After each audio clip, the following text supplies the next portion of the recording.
Welcome back everyone to another video by me, XMIY, and today we're going to be going over the KPZ 70.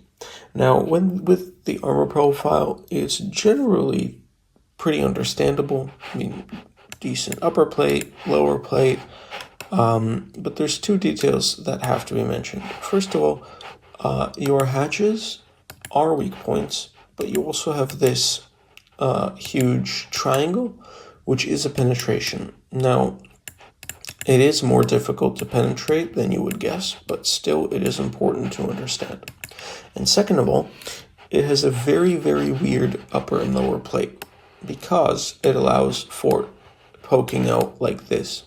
It's got a very strong upper and lower plate, and on flat ground, if you're facing something that's relatively the same size as the KPZ, you can poke out like this, and you would be able to bounce both on the lower plate and on the upper plate.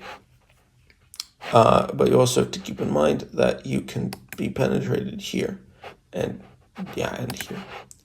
So if you're side scraping or if you're poking out like this, just be careful of this back position and know that you can get troll bounces on your lower plate if you're poking out.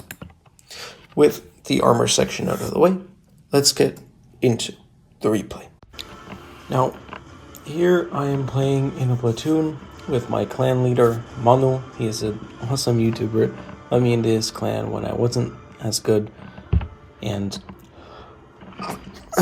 excuse me, was very supportive over the journey, so thank you to him.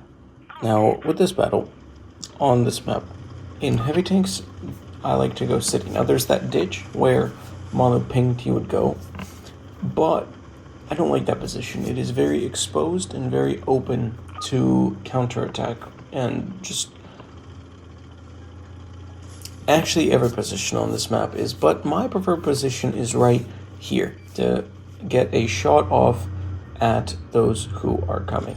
So like that, for example. However, the Concept 1B is able to get there, and notice how, because I was able to angle my lower plates, I was able to bounce one of those shells like I showed in the armor profile, and then I'm able to do this. Oh yeah, 2,550 damage, up to 3,000 damage in the very beginning of this game. That is incredible, but it is something that was a little bit skill-based. See, the Kampfpanzer 70 has the highest module damage in the game, as far as I know. This was a really stupid thing by me to do. I tracked him once and was unable to shoot where I wanted, and then I wasn't able to kill him with his lower plate directly facing me, so that was kind of stupid. But yeah, because this thing has all of the module damage, you are able to reliably, or not really reliably, but you would be justified in trying to hit Ammoracks. And of course that requires knowing where Ammoracks are on certain tanks and being able to hit them. But in this case, if you didn't know, with the IS-7, it is the sides and the rear, then the back of the turret. Now, here I decide that I'm not going to try to pursue the IS-4. Actually, wait, no, I noticed that I can wedge my tank to shoot the IS-4, as you can see. And after that shell, I am going to move to the TVP. Now, he's going to try to run, and I'm going to try to shoot him, and we will see how well that goes. So I'm able to get up on this ridge, and yeah. What I should have done was waited until he had come to this position, because I would have had a much easier shot. And aiming in on the Progetto, I'm able to clear him with the help of Manu.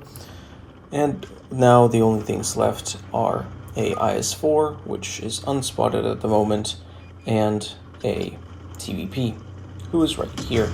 So activating Tungsten to get more damage out, I am able to take a shot, and since he has only 900 alpha, I am able to tank his shells and get another shell out into him at the point where I became unconfident in a high explosive shell being able to penetrate. I was able to switch to I switched to AP, relying on this Sheridan to penetrate him, which he doesn't, and then I end up being a little bit too scared to poke out on my own, and because the Sheridan knows that he doesn't have enough health, he has enough health to take a shell, he's able to poke out where I am not, and is able to get the clearing shell, leaving me with 5,000 damage and an ace.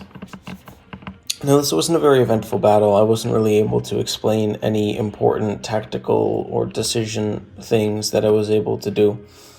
But mainly that's because this game boiled down to luck, particularly that Ammorack on the IS-7.